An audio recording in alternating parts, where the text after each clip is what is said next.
ഇരുമ്പിളിയം ഗ്രാമപഞ്ചായത്ത് വാർഷിക പദ്ധതിയിൽ ഉൾപ്പെടുത്തി പഞ്ചായത്തിലെ ഭിന്നശേഷിക്കാരായ ആളുകളുടെ വിവിധ കലാമത്സരങ്ങൾ സംഘടിപ്പിച്ചു. വിസ്മയം എന്ന പേരിൽ കൊടുമുടി വൈറ്റ് ലില്ലീസ് ഓഡിറ്റോറിയത്തിൽ സംഘടിപ്പിച്ച പരിപാടി കോട്ടക്കൽ നിയോജകമണ്ഡലം MLA പ്രൊഫസർ ആബിദ് ഹുസൈൻ തങ്ങൾ ഉദ്ഘാടനം ചെയ്തു. അതിനുള്ള ഒരു അവസരം ഉണ്ടാക്കുക എന്നാണ് പഞ്ചായത്ത് ഭരണസമിതി ഇവിടെ ഉദ്ദേശിക്കുന്നത്.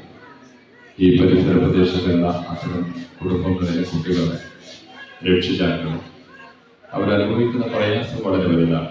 അത് നമുക്ക് ആർക്കും താങ്ങാനോ അല്ലെങ്കിൽ അതിനോട് നിൽക്കാനോ കഴിയില്ല.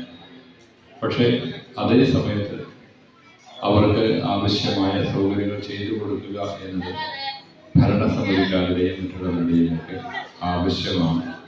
അവരുടെ ഒരു നിലപാടിൻ്റെ ഭാഗമായി മാറേണ്ടത്.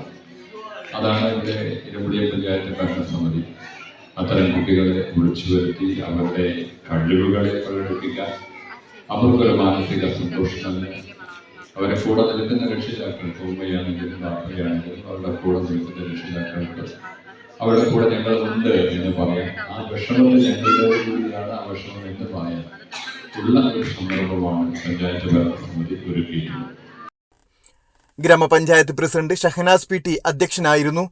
ഭിന്നശേഷിക്കാരുടെ കലാപരമായ കഴിവുകൾ പരിപോഷിപ്പിക്കുക എന്ന ലക്ഷ്യത്തോടുകൂടി നടത്തിയ പരിപാടിയിൽ വിവിധ കലാമത്സരങ്ങളും രചനാ മത്സരങ്ങളും അരങ്ങേറി. ഗ്രാമപഞ്ചായത്ത് vice president Fazeela teacher, block panchayat vice president PC Ennur, വികസനകാര്യ ചെയർമാൻ VT അമീർ, ക്ഷേമകാര്യ ചെയർപേഴ്സൺ N ഖദീജ, ആരോഗ്യ വിദ്യാഭ്യാസ ചെയർമാൻ N മുഹമ്മദ്, ഭരണസമിതി അംഗങ്ങളായ K Muhammad Ali, Ummukulsu teacher, Saifinusa KT, Shafeeda Baby, ICDS supervisor Raheena Sunny, best teacher Ramya തുടങ്ങിയവർ സംബന്ധിച്ചു.